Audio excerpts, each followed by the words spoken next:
Hi friends, welcome back to my channel. ഇന്ന് നമ്മൾ നോക്കാൻ പോകുന്നത് എങ്ങനെ നമുക്കൊരു മിഡ് പോയിൻ്റ് അല്ലെങ്കിൽ എൻഡ് പോയിൻ്റ്, ഒരു സെൻറ്റർ പോയിൻ്റ് അതൊക്കെ നമ്മൾക്ക് എങ്ങനെ ഇതിൽ സെറ്റ് ചെയ്യാം, അതൊക്കെ എങ്ങനെ ആ ഓപ്ഷൻസ് എവിടെയൊക്കെയാണ് എന്നുള്ളതാണ്. അതിനായിട്ട് നമ്മൾക്ക് ഈ സ്ക്രീനിൽ കാണുന്നതിൻ്റെ നമ്മളുടെ വർക്ക് സ്പേസിൻ്റെ റൈറ്റ് സൈഡിൽ താഴെ ഏറ്റവും കോർണറിലായിട്ട് കുറേ ഓപ്ഷൻസ് ഉണ്ട്.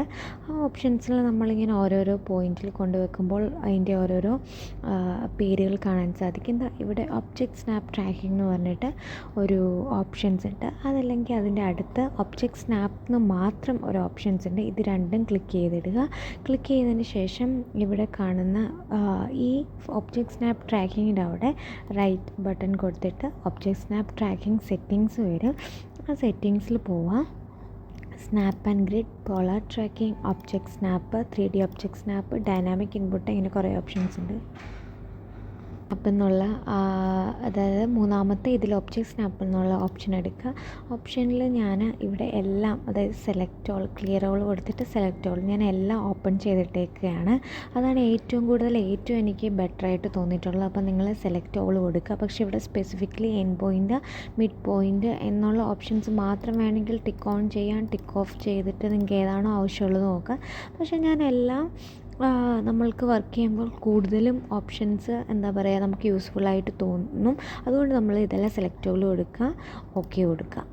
സോ ഇനി ഞാനൊരു ഇവിടെ ഒരു ലൈൻ വരയ്ക്കണം. എനിക്കപ്പം ഈ ഒരു ലൈനിൻ്റെ മിഡ് പോയിൻറ്റിൽ നിന്ന് വരയ്ക്കണമെങ്കിൽ ഞാൻ ഇവിടെ നിന്ന് ഇങ്ങനെ കൊണ്ടുവച്ച് കഴിഞ്ഞാൽ ഈ ഒരു ട്രയാങ്കിൾ കാണിക്കും. ഇതാണ് മിഡ് പോയിൻറ്റ്. ഈ ലൈനിൻ്റെ മിഡ് പോയിൻറ്റ് അതാണ്. ഇനി വീണ്ടും എനിക്കൊരു വേറൊരു ലൈനാണ് വേണമെങ്കിൽ, അത് എൻഡ് പോയിൻറ്റിൽ നിന്ന് വരയ്ക്കണമെങ്കിൽ ഈ ലൈനിൻ്റെ രണ്ട് എൻഡ് പോയിൻറ്റ്, ഇതാണ് ഇതിൻ്റെ എൻഡ് പോയിൻറ്റ്, ഇതാണ് ഇതിൻ്റെ എൻഡ് പോയിൻറ്റ്. അപ്പോൾ നമുക്ക് ഏത് സൈഡിൽ നിന്നാണോ വരയ്ക്കേണ്ടത് അവിടെ നിന്ന് നമുക്ക് വരച്ച് തുടക്കാൻ സാധിക്കും. സോ ഇതാണ് ഒബ്ജക്റ്റ് സ്നാപ്പ് ട്രാക്കിംഗ്. ഇത് നിങ്ങൾ ഓഫ് ചെയ്തിട്ട് കഴിഞ്ഞാൽ ഒരിക്കലും നിങ്ങൾക്ക് ഇവിടെ ഈ ഒരു ഗ്രീൻ കളറിലെ അല്ലെങ്കിൽ ഇത് കാണാൻ സാധിക്കത്തില്ല. അതിനുശേഷം നിങ്ങൾക്ക് അതിൻ്റെ സെക്കൻഡ് ഒരു ഓപ്ഷനാണ് ഒബ്ജക്റ്റ് സ്നാപ്പ് സെറ്റിങ്ങിൽ. ഇതിനകത്ത് വേണമെങ്കിൽ ഇവിടെ പോയിട്ട് സെയിം ഓപ്ഷൻസ് തന്നെയാണ് രണ്ടിൻ്റെയും വരുന്നത്. നിങ്ങൾക്ക് അതിലേതെങ്കിലും ഒന്ന് ക്ലിക്ക് ചെയ്തതിന് ശേഷം നിങ്ങൾക്കിതൊക്കെ മിഡ് പോയിൻറ്റ്, എൻഡ് പോയിൻറ്റ് ഇതൊക്കെ കറക്റ്റായിട്ട് നിങ്ങൾക്ക് ഡിക്റ്റേറ്റ് ചെയ്യാൻ സാധിക്കുന്നതാണ്. അല്ലാതെ നമ്മൾക്ക് ഒരു മിഡ് പോയിൻറ്റ് കാണണം. മിഡ് പോയിൻറ്റ് കാണണമെന്ന് വെച്ച് കഴിഞ്ഞാൽ ഇപ്പം ഇതിൻ്റെ മിഡ് പോയിൻറ്റ് ഇവിടെ ഇപ്പോൾ 2 ലൈനുണ്ട്. അപ്പം ഞാനിപ്പോൾ ഈ 2 ലൈൻ വരച്ചു. ഈ 2 ലൈനിൻ്റെ ഇതായിട്ട് ഇവിടെ എനിക്കിപ്പോൾ ഇതിൻ്റെ ഒരു മിഡ് പോയിൻറ്റ് വേണമെങ്കിൽ നമുക്ക് ഈസി ആയിട്ട് എങ്ങനെ കണ്ടുപിടിക്കാം. അതായത് ഇപ്പോൾ നമ്മൾക്കിപ്പം ഈ പ്ലാനിൽ ഒരു റൂമിൻ്റെ ഒരു പ്ലാൻ ഞാൻ വരച്ചിട്ടുണ്ട്. ഇവിടെ ഒരു വിൻഡോ നമ്മൾക്ക് വരയ്ക്കണമെങ്കിൽ ഈസി ആയിട്ട് എന്ത് ചെയ്യാൻ പറ്റും, ഒരു ലൈൻ എടുക്കുക. ലൈൻ എടുത്തതിന് ശേഷം ഈ ലൈനിൻ്റെ മിഡ് പോയിൻറ്റ് നിങ്ങൾക്ക് ഡിക്റ്റേറ്റ് ചെയ്യാൻ പറ്റും. ഇപ്പോൾ എനിക്ക് ഡിക്റ്റേറ്റ് ചെയ്തു. ഇവിടെ നിന്ന് ഇങ്ങനെ വരയ്ക്കാം. ഇപ്പോൾ ഒരു ലൈൻ വരച്ചതിന് ശേഷം നമ്മൾക്കിപ്പോൾ ഒരു 1.5 മീറ്ററിന് വിൻഡോയാണ് വേണ്ടതെങ്കിൽ ഒരു 750 അങ്ങോട്ടും ഇങ്ങോട്ടും ഓഫ്സെറ്റ് ചെയ്തതിന് ശേഷം നമ്മൾക്ക് വിൻഡോ ഈസി ആയിട്ട് നമുക്ക് വരച്ചെടുക്കാവുന്നതാണ്.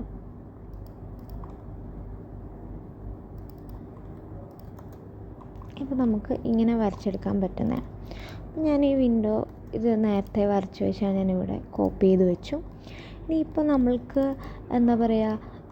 ഇവിടെയാണ് എനിക്കത് വരുന്നതെങ്കിൽ എനിക്കിവിടെ ഒരിക്കലും ഒരു ലൈൻ വരയ്ക്കുന്ന സമയത്ത് ഇവിടെ ഒരിക്കലും ഈ പോയിൻറ്റിൻ്റെ മിഡ് പോയിൻറ്റ് ഇവിടെയാണ് ശരിക്കും വരുന്നത്. പക്ഷേ എനിക്ക് വേണ്ടത് ഈ രണ്ട് ലൈനിൻ്റെയും ഒരു ഇടയ്ക്കാണ്. അതായത് ഈ സ്റ്റാർട്ടിംഗ് പോയിൻറ്റിൻ്റെയും ഇതിൻ്റെ ഇടയ്ക്കാണ് നമ്മൾക്ക് മിഡ് പോയിൻറ്റ് വരേണ്ടതെങ്കിൽ നമുക്ക് മെഷർ ചെയ്യാതെ നമുക്ക് തന്നെ ഈസി ആയിട്ട് കണ്ടുപിടിക്കാൻ സാധിക്കും. അതിന് നമ്മൾ ഒരു എക്സൽ ലൈൻ വരയ്ക്കുക. എക്സൽ ഓപ്ഷൻ, അതായത് കൺസ്ട്രക്ഷൻ ലൈൻ, എൻ്റർ. അതിനുശേഷം നമ്മൾ വെർട്ടിക്കലി ഓപ്ഷൻ ഞാനിപ്പോൾ എടുത്തു. വെർട്ടിക്കലി അപ്പോൾ ഓപ്ഷൻ വന്നു. അതിനുശേഷം കൺട്രോൾ മൗസിൻ്റെ റൈറ്റ് ബട്ടൺ ക്ലിക്ക് ചെയ്യുമ്പോൾ കുറേ ഓപ്ഷൻസ് വരും. അതിനകത്ത് മിഡ് ബിറ്റ്വീൻ 2 പോയിൻറ്റ്സ് എന്ന് പറയുമ്പോൾ ആദ്യത്തെ പോയിൻറ്റ് ഞാൻ ക്ലിക്ക് ചെയ്തു. അത് കഴിഞ്ഞ് രണ്ടാമത്തെ പോയിൻറ്റ് ക്ലിക്ക് ചെയ്യുമ്പോൾ ഇതാണ് ഈ പോയിൻറ്റിൻ്റെ മിഡ് പോയിൻ്റ് എന്ന് പറയുന്നത്. നിങ്ങൾക്ക് വേണമെങ്കിൽ മെഷർ ചെയ്ത് നമുക്ക് നോക്കാം. കമ്പ്യൂട്ടർ കള്ളം പറയാറില്ലല്ലോ. എന്നാലും നമുക്കൊന്ന് നോക്കാം. ഇപ്പം കറക്റ്റായിട്ട് നമുക്ക് മിഡ് പോയിൻ്റ് വന്നിട്ടുണ്ട്. അല്ലെങ്കിൽ നമ്മൾ എന്ത് ചെയ്യണം, ഇതിപ്പോൾ നോർമലി ഒരു മിഡ് പോയിൻ്റാണ്, ഇങ്ങനെ ഈ 2 ക്രോസ് ലൈൻ്റെ മിഡ് പോയിൻ്റ് കണ്ടുപിടിക്കണമെങ്കിൽ നമ്മൾ ലൈൻ ഫുള്ള് മെഷർ ചെയ്തതിന് ശേഷം /2 ഒക്കെ കൊടുത്തിട്ട് നമ്മൾക്ക് ഒരു ലൈൻ വരയ്ക്കേണ്ടി വരും. കാരണം നമ്മുടെ മിഡ് പോയിൻ്റ് ഡിക്റ്റേറ്റ് ചെയ്യില്ല. പക്ഷേ ആ ഒരു ഇതിന് പകരമായിട്ട് നമ്മൾ യൂസ് ചെയ്യുന്ന ഒരു ഓപ്ഷനാണ് മിഡ് ബിറ്റ്വീൻ 2 പോയിൻറ്റ്സ്. ഞാൻ ഒന്നുകൂടെ കാണിക്കാം. Excel enter, V enter. അപ്പോൾ നമുക്ക് വെർട്ടിക്കലി കൺസ്ട്രക്ഷൻ ലൈൻ വന്നു. കൺട്രോൾ പ്രസ് ചെയ്യുക, മൗസിൻ്റെ റൈറ്റ് ബട്ടൺ ക്ലിക്ക് ചെയ്യുക. അപ്പോൾ കുറേ ഓപ്ഷൻസ് വരും. Mid between 2 points. ഇതിനകത്തുനിന്ന് ഞാൻ മിഡ് ബിറ്റ്വീൻ 2 പോയിൻറ്റ്സ് എടുത്തു.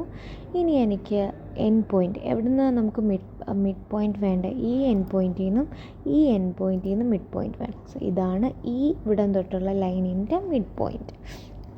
സോ ഇത് നിങ്ങൾക്ക് പ്ലാൻ വരയ്ക്കുമ്പോഴൊക്കെ കുറേ ഓപ്ഷൻസ് യൂസ്ഫുള്ളാണ്. നിങ്ങൾക്ക് വിൻഡോസൊക്കെ വരയ്ക്കാൻ വേണ്ടി, നിങ്ങൾക്ക് എന്താ പറയുക, അല്ലെങ്കിൽ ഒരു കോപ്പി ചെയ്ത് പേസ്റ്റ് ചെയ്യാൻ വേണ്ടിയൊക്കെ, ഒരു സാധനം കോപ്പി ചെയ്ത് പേസ്റ്റ് ചെയ്യാൻ വേണ്ടിയൊക്കെ നമ്മൾക്ക് ഈ മിഡ് പോയിൻ്റ് യൂസ് ചെയ്തിട്ട്, ഇപ്പോൾ എനിക്ക് ഞാനൊരു എന്തെങ്കിലും ഒരു റെക്റ്റാങ്കിൾ ഞാൻ വെറുതെ ഇങ്ങനെ വരച്ചു.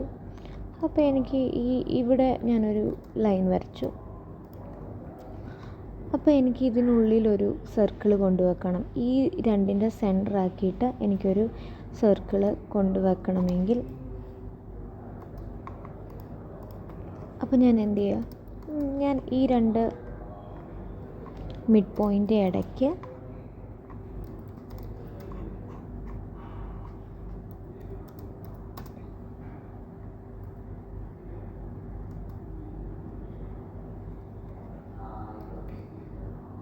എക്സൽ എടുത്തു. ഇതിന് 2ൻ്റെ ഇടയ്ക്ക് ഞാൻ മിഡ് ബിറ്റ്വീൻ 2 പോയിൻറ്റ്സ് കൊടുത്തു. എന്നിട്ട് ഞാൻ ഈ സർക്കിൾ കോപ്പി ചെയ്തിട്ട് ഇവിടെ കൊണ്ടുവന്ന് പ്ലേസ് ചെയ്തു. അപ്പം ഇത് വേണം നമുക്ക് ഡിലീറ്റ് ചെയ്ത് കളയാം. അപ്പോൾ കറക്റ്റായിട്ട് നമുക്ക് ഈ 2 പോയിൻ്റ് ഇടയ്ക്കാണ് ഈ സർക്കിൾ വന്നിരിക്കുന്നത്. സോ ഇങ്ങനെയാണ് നമ്മൾക്ക് ഓരോ ഓപ്ഷനിൽ നമുക്ക് മിഡ് പോയിൻ്റ് കണ്ടുപിടിക്കാൻ പറ്റുന്നത്. നമ്മൾ എന്താ പറയുക, ഒരു ഇപ്പോൾ കറക്റ്റായിട്ടൊരു സെൻറ്റർ പോയിൻ്റ് നമ്മൾക്ക് കിട്ടിയില്ലെങ്കിലും, അതായത് ഇങ്ങനൊരു ലൈൻ മീൻസ് ഇങ്ങനൊരു ഓപ്ഷൻസ് വെച്ചിട്ട് നമുക്ക് മിഡ് പോയിൻ്റ് കണ്ടുപിടിക്കാവുന്നതാണ്. സോ ഇന്നത്തെ വീഡിയോ നിങ്ങൾക്ക് യൂസ്ഫുള്ളാണെന്ന് കരുതുന്നുണ്ടെങ്കിൽ നിങ്ങളുടെ ഫ്രണ്ട്സിനൊക്കെ ഷെയർ ചെയ്ത് കൊടുക്കുക, ലൈക്ക് ചെയ്യുക, കമൻറ്റ് ചെയ്യുക, സബ്സ്ക്രൈബ് ചെയ്യുക. Thank you for watching.